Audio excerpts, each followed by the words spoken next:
राम के नाम पर पीएम मोदी ने भी बयान दिया और किस तरीके से ऐसे ही आरोपों पर उन्होंने प्रतिक्रिया दी। जरा चुरू की रैली में उन्होंने क्या कहा, देखिए इसको। तो एक मुझे पत्रकार बता रहे थे कि कांग्रेस पार्टी ने एक एडवाइजरी निकाली है और एडवाइजरी भी इतनी डरे डरे निकाली है। उन्होंने कांग्रेस की सभी इकाइयों को कहा है कि अयोध्या राम मंदिर की चर्चा अगर निकल पड़े तो मुंह पे ताला लगा देना, कुछ बोलना ही मत। उनको लगने लगा है कि अगर राम का नाम लिया तो पता नहीं कब राम राम हो जाए। हमारा देश, हमारी आस्था, इनका इतना घोर अपमान ये देश सह नहीं सकता है। प्रधानमंत्री मोदी को आपने सुना, उन्होंने किस तरह से बयान दिया। और भास्कर सिन्हा रॉय साहब हमारे साथ हैं। भास्कर साहब, क्या ममता बनर्जी को ये लग रहा है, क्योंकि ये जो सार्वजनिक मंच पर उन्होंने बात कही है राम नवमी को लेकर कि हिंसा हो सकती है, क्या इस बात का डर है और क्या ये दांव चलने की कोशिश है चुनावों से पहले ताकि लोग उनके पाले में आ जाएं? ये चलने नहीं दिया जाएगा। ये जो दंगा करने का जो कोशिश करेगा इसको नहीं करने दिया जाएगा। दूसरी बात है कि आप लोग तैयार करेंगे, मतलब बीजेपी तैयार करेगा कौन देशद्रोही है, कौन देशप्रेमी है। देश की कानून व्यवस्था नहीं है। आप कोई किसी को भी आप कह देते हैं कि ये देशद्रोही है तो देश की कानून व्यवस्था नहीं है, कुछ भी नहीं रहेगा। मैं राम के नाम पर बोल रही हूँ। राम के नाम पर आप देखिए, राम के नाम पर जो हो रहा है बंगाल में, जो हुआ है पिछले कई सालों से जो हो रहा है, हर रामनवमी के टाइम में देखा गया, हर टाइम में कि उन लोग जुलूस निकालते हैं और जुलूस निकालने के बाद गाली देते हैं और माइनॉरिटी कम्युनिटी को गाली देते हैं, उस इलाके से जुलूस लेके जाते हैं और उनका क्या है, उसका उद्देश्य यही है दंगा लगाने का। क्योंकि हिंदू मुसलमान को दंगा लगा के इन लोगों ने चुनाव में हिंदू वोट को इकट्ठा करना चाहते हैं। यही है। बंगाल में 30% मुसलमान लोग हैं। अगर आपने प्रधानमंत्री मोदी को सुना हो, जो अभी हमने बाइट सुनवाई, उनकी तरफ से कहना है कि राम के नाम पर जानबूझकर जो विपक्षी दल है वो चुप हैं।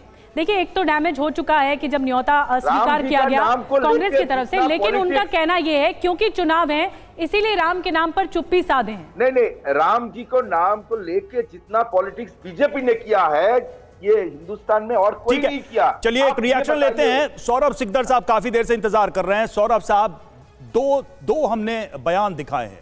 आप पश्चिम बंगाल में तो लेके कहते हैं कि रामनवमी निकालनी है, राम को लेके वहां दिक्कत है, सरकार वहां एक तरफा काम करती है।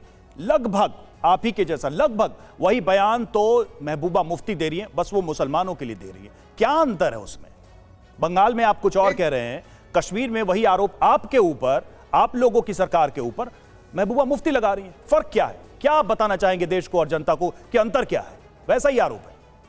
देखिए, बंगाल में ना केवल रामनवमी है, यहाँ दुर्गा पूजा से लेके सरस्वती पूजा से लेके कोई भी धर्मीय आचार करने के लिए, पूजा करने के लिए हमको कोर्ट तक दौड़ना पड़ता है। हाई कोर्ट से ऑर्डर लेके प्रतिमा निराज। अरे चुप रहिए। सौरभ साहब को बोलने दीजिए, आपको मौका दिया था। सौरभ सिकदर साहब को बोलने दीजिए, सिकदर साहब को बोलने दीजिए। ममता बनर्जी जी राम नाम सुन के इतना चिढ़ क्यों जाती है? नहीं, बहुत सारे फुटेज है जो गाड़ी से उतार के वो धावा बोला है। क्या बोला था? जय श्री राम दीदी। हम भी बोलेंगे। भास्कर जी, ठीक है, अपनी बात कर लिया आपने, आप बोलने दीजिए, उनको बोलने दीजिए। तो बंगाल में दीदी ऐसे ही राम नाम से चिढ़ती है। राम नाम उनके सामने कोई जय श्री राम बोल दे वो मारने को दौड़ती है। और ये बात तुष्टिकरण का जो है, ये मुस्लिमों का मसीहा बनने का कोशिश कर रहे हैं कि देखो मैं रहूंगा तो आप लोगों का सब कुछ चलेगा, आप लोगों के ऊपर कोई केस नहीं होगा, आप जो मर्जी कर सकते हो, हर जिला में एक यही बात तो वो कह रहे हैं कि आप हिंदुओं का मसीहा बनने की कोशिश कर रहे हैं।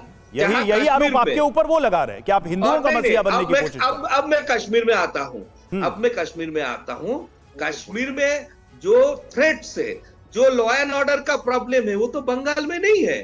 370 के बाद अभी भाई साहब कर रहे थे, तो 370 हटने के बाद आप अपना सीने पे हाथ रख के बोलिए कि कश्मीर का फाइनेंशियल ग्रोथ हुआ है कि नहीं, पहले से ज्यादा टूरिस्ट कश्मीर में जाता है कि नहीं, कश्मीर का व्यापार बढ़ा है कि नहीं, कश्मीर का आम जनता 370 विधानसभा हटाने के चुनाव लिए काहे नहीं हो खुश रहा है है कश्मीर में, और बताइए। मोदी जी को भास्कर दोनों जी, हाथ बीच से में मत आशीर्वाद बोलिए, कर रहे हैं हाँ, और इस इसका जवाब लोकसभा नहीं है चुनाव में भी आपके ठीक है, करेंगे। वकार साहब बोलेंगे। कब चुनाव करेंगे? कश्मीर 5 साल हो का गए, जो अभी तक सूरत चुनाव हाल नहीं कर है, पाए। जो दिशा है, दशा है कश्मीर की, वो बदली है? क्योंकि सीधा सीधा सवाल सौरभ जी पूछ रहे हैं।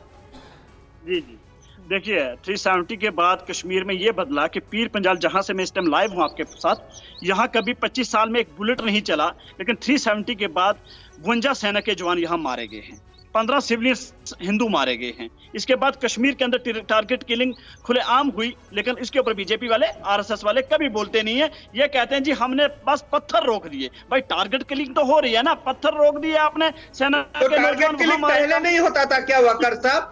370 रहते हुए नहीं होता था? कश्मीरी पंडितों को मार के नहीं भगाया गया था? उनका घर नहीं जलाया गया था? आर्मी के कॉन्वॉय में हमला नहीं हुआ था क्या? विकास हो गया, आप कैसे बोल रहे हो अमन हो गया, आप कैसे बोलते हो रोजगार हो गया? मैं अभी अपने गांव की रोड आपको भेजता नहीं, हूँ ठीक है। वीडियो, सड़कों को देखिए, आप सड़कों को देखिए। आपने सिर्फ श्रीनगर को देखिए श्रीनगर के कुछ 2-4 कुछ जो किलोमीटर तथ्य को 370 के बाद अगर वो बदले किसी हैं टारगेट और जो को पहले किसी थे, दुश्मन के लिए- वकार साहब, उस पर भी आपको मुझे लगता है गौर करना चाहिए। अवनीश जी, अब सवाल यहां पर कुल मिलाकर यह है कि चुनाव नजदीक है, मतदान होने वाला है, बंगाल से लेकर कश्मीर तक हम ये देख रहे हैं कि हिंदू मुस्लिम का नैरेटिव आ रहा है सामने। इसमें वोटर से भी एड्रेस करने की कोशिश की जा रही है, लोगों को कहा भी जा रहा है। इस सब का क्या मतलब समझा जाए कि क्या आने वाले समय में ऐसे बयान और आने वाले हैं, और क्या वाकई में पोलराइजेशन ही वो अंतिम स्थिति है जिस पर मतदान करना या कराना चाहते हैं देश के राजनेता? आप ये बताइए कि भारत की राजनीति में कब ऐसा नहीं हुआ हिंदू और मुसलमान नहीं किया गया? ये मुझे बता दीजिए। 60 साल से 70 साल से ये तो कहा गया, जो आज महबूबा मुफ्ती कह रही हैं डरा धमका करके कि ये लोग खा जाएंगे।